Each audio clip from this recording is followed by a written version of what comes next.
Khusus sing dikitan Mas Dublin ojo didukno nggih.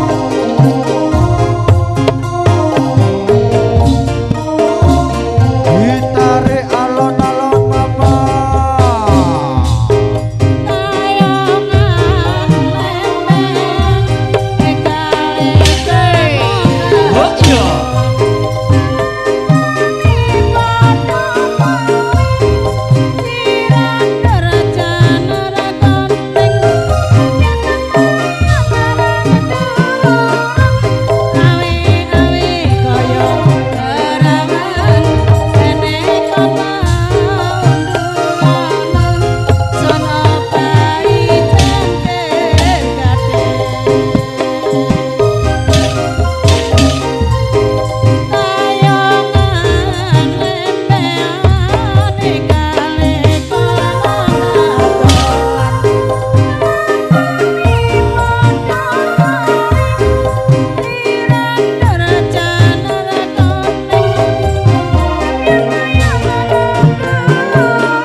Terus monggo ditupakno alon-alon nggih, khusus terutama sing dikitan nggih, ojo sampai didukno.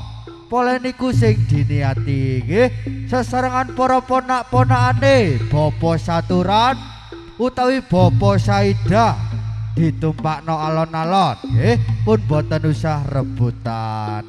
Kalian disukani gending salajengipun mama niki wonten pamundutan nggih saking keluarga besar Bobo Saturan dikengken nimbali penerima tamu nggih khusus sing penerima tamu dikengken minggah teng panggung pagelaran nyumping utawi nyawer Mama Tunami sesarengan sarencangan kalian disukani gending pamundutan.